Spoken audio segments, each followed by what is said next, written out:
नमस्कार दर्शकों। गर्मियों का सीज़न आने वाला है और इस सीज़न में उत्तराखंड के जंगलों में भयानक आग आपको दिखाई देती है, जिसका मुख्य कारण चीड़ की पत्ती पिरूल होता है।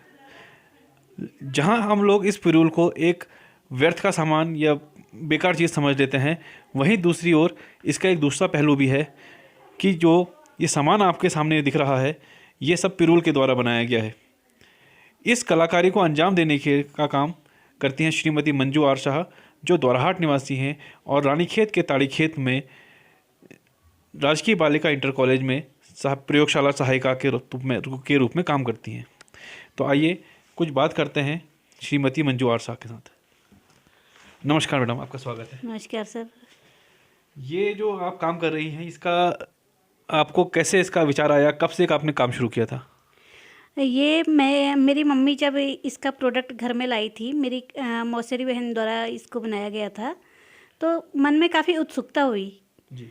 तो मम्मी से पूछा किस चीज़ का बना है। बड़ा अच्छा लग रहा है, खूबसूरत सा लग रहा है, क्योंकि बचपन से ही मेरा शौक़ रहा है कि पुरानी चीज़ों को, वेस्ट को एक यूज के रूप में उसको प्रयोग करूं।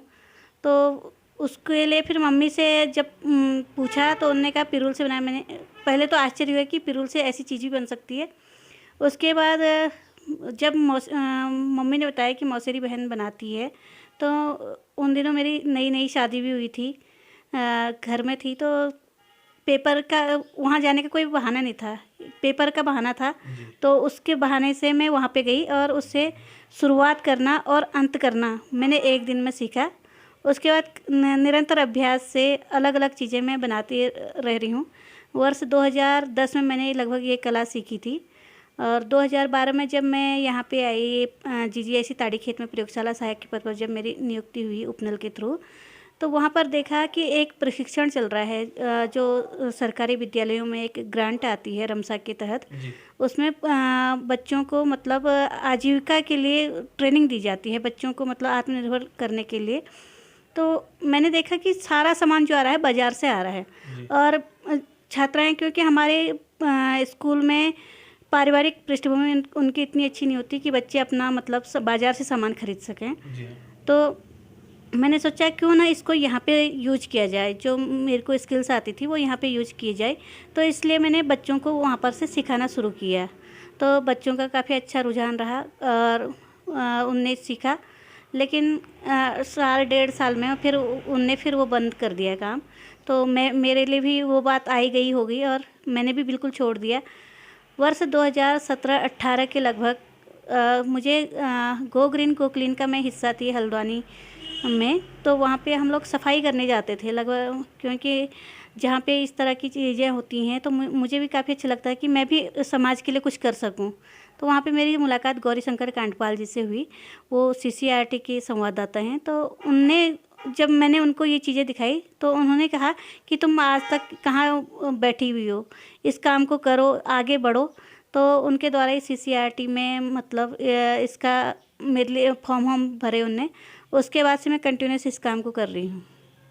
तो ये आपके द्वारा क्या इसका व्यावसायिक कुछ प्रयोग भी किया जा रहा है या केवल अपने शौक के तौर पे ही अभी तक इसको कर रहे हो?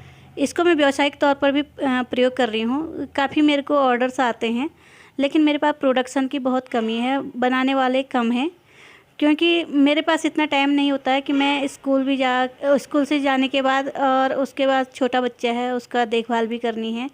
तो बहुत कम मतलब मैं बना सकती हूँ। तो जब अधिक मात्रा में ऑर्डर आता है तो वहाँ पर मैं थोड़ा एक कदम पीछे हट जाती हूँ। तो मैं चाहती हूँ कि मतलब महिलाएं इस काम को करें, आगे बढ़ें। जी। तो आपको कोई सरकारी सहायता या ऐसा कुछ सरकार के द्वारा कोई प्रोत्साहन मिला है अभी तक? सरकारी सहायता अभी तक कुछ नहीं मिला है। बाहर देशों में जैसे बाहर राज्यों में मुझे सम्मानित किया गया था।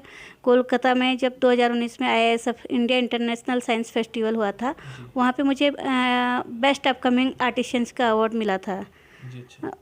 जी। और इसके अलावा कहाँ कहाँ पे आपने अपनी प्रदर्शनी वगैरह क्या क्या लगाई है अभी तक?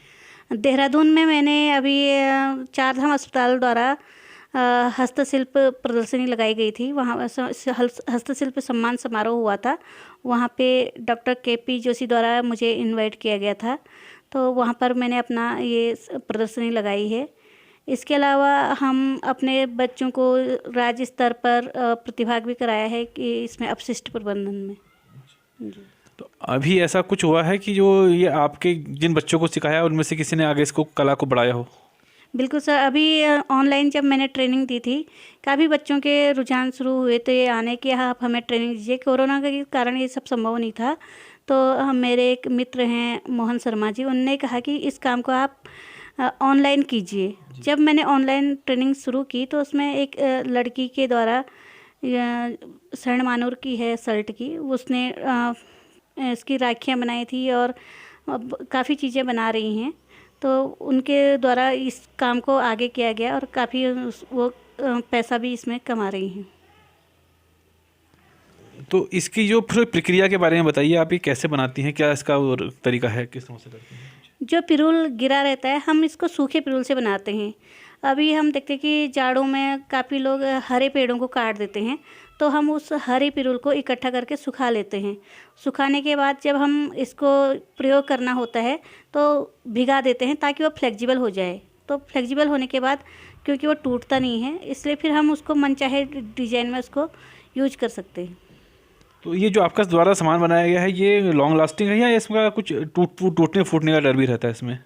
अभी तक तो ये 10-12 जो प्रोडक्ट देख रहे हैं आप, 10-12 सालों पुराने भी हैं, तो अभी तक इसमें मतलब कोई शिकायत नहीं आई है।